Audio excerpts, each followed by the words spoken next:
आज बात होगी स्वास्थ्य की, जिसका ध्यान रखना हम सबके लिए बहुत जरूरी है, क्योंकि कभी कभी छोटी छोटी स्वास्थ्य समस्याओं का समय पर उपचार ना करना या मामूली कहकर टाल देना गंभीर रोग का कारण बन सकता है। हो सकता है आपने भी ये सुना हो कि अगर स्वास्थ्य स्वस्थ है तो सब कुछ स्वस्थ है।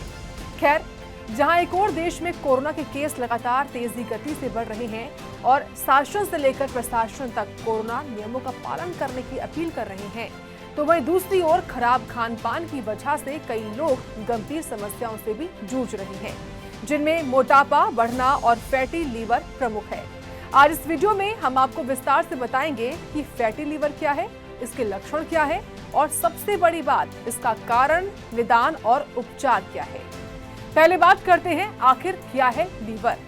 फैटी लीवर से पहले हम आपको बताते हैं लिवर क्या है, इसका काम क्या है। लिवर हमारे शरीर का एक महत्वपूर्ण और सबसे बड़ा आंतरिक अंग है, जो पेट के दाहिने ओर होता है और इसका वजन लगभग 1.3 से लेकर 1.6 किलोग्राम के बीच में होता है। आपको बता दें कि लिवर का मुख्य काम शरीर में विभिन्न रासायनिक प्रक्रियाओं को नियंत्रित करना होता है। साथ ही ये पाचन में भी मदद करता है और भोजन से प्राप्त होने वाले न्यूट्रिएंट्स को अवशोषित कर लेता है, यानी कि सोख लेता है। इसके साथ ही ये शरीर से जहरीले पदार्थों को बाहर निकालता है और ग्लूकोज को स्टोर करके शरीर की ऊर्जा को नियंत्रित करता है और साथ ही साथ विटामिन और खनिजों को भी स्टोर करता है। आपको यहाँ बता दें कि किसी भी इंसान के स्वस्थ रहने के लिए लिवर का स्वस्थ होना बहुत जरूरी है। ये तो बात हुई लिवर की। अब बात करते हैं फैटी लीवर क्या होता है। फैटी लीवर क्या है? बीते कुछ वक्त से फैटी लीवर भारतीयों में एक आम स्वास्थ्य समस्या बनती जा रही है। फैटी लीवर वो स्थिति है जिसमें लिवर की कोशिकाओं में वसा या फैट सामान्य से अधिक मात्रा में जमा हो जाता है। आमतौर पर ये दो प्रकार का होता है, non alcoholic fatty liver disease यानी कि NAFLD और एल्कोहलिक फैटी लीवर डिजीज यानी कि AFLD। अमूमन NAFLD उन लोगों में पाया जाता है जो शराब का सेवन नहीं करते, जबकि AFLD अत्यधिक शराब का सेवन करने वालों में पाया जाता है। फैटी लीवर के शुरुआती चरण में कोई विशेष लक्षण नहीं दिखते, लेकिन समय के साथ थकान, पेट के दाहिने हिस्से में भारीपन या दर्द, भूख की कमी जैसे लक्षण नजर आ सकते हैं। दरअसल इस स्थिति का मुख्य कारण मोटापा, अनियमित खान पान, शारीरिक गतिविधि की कमी, मधुमेह और हाई कोलेस्ट्रॉल है। अगर समय रहते ध्यान न दिया जाए तो ये लिवर सिरोसिस या लिवर फेलियर जैसी गंभीर समस्याओं का कारण तक बन सकता है। फैटी लीवर के लक्षण क्या होते हैं? पेट में दर्द। फैटी लीवर के कारण पेट में दर्द, सूजन या असहजता हो सकती है। थकान। फैटी लीवर वाले लोग अक्सर बहुत ही थका हुआ महसूस करते हैं, चाहे वो पूरी नींद ले या फिर नहीं ले। वजन बढ़ना या कम होना।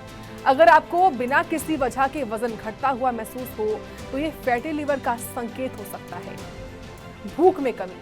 फैटी लीवर पाचन तंत्र को प्रभावित करता है, जिससे भूख कम लग सकती है। मांसपेशियों में दर्द। फैटी लीवर से मांसपेशियों में दर्द और कमजोरी महसूस हो सकती है। पैरों में सूजन। फैटी लीवर के कारण कभी कभी पैरों या हाथों में सूजन भी हो सकती है। ये तो बात हुई फैटी लीवर के लक्षण की। अब बात करते हैं इसके कारण की भी। फैटी लीवर के कारण क्या होते हैं? मोटापा। फैटी लीवर का सबसे आम कारण मोटापा है। इस कारण वजन अधिक होने से लिवर में चर्बी जमा होने लगती है। शराब का सेवन।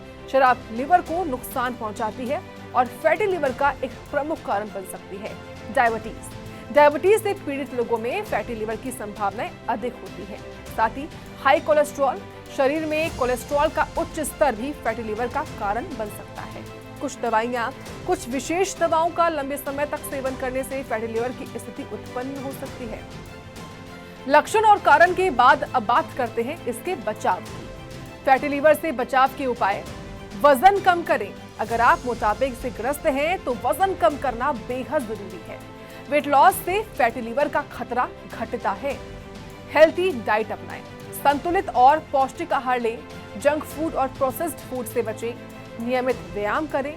रोजाना कम से कम 30 मिनट व्यायाम करने से लीवर स्वस्थ रहता है और चर्बी नहीं जमती। शराब से परहेज करें। शराब लीवर के लिए हानिकारक है, इसलिए पूर्ण रूप से इससे दूरी बनाएं। डायबिटीज और कोलेस्ट्रॉल को नियंत्रित रखें। इन बीमारियों को कंट्रोल में रखने से फैटी लीवर से बचाव हो सकता है। आपको यहाँ बता दें कि इस वीडियो में दी गई सभी जानकारी और सुझाव सामान्य सूचना के उद्देश्य के लिए है और अगर आप इनमें से किसी भी परेशानी का सामना कर रहे हैं तो हमेशा सबसे पहले अपने डॉक्टर से सलाह लें।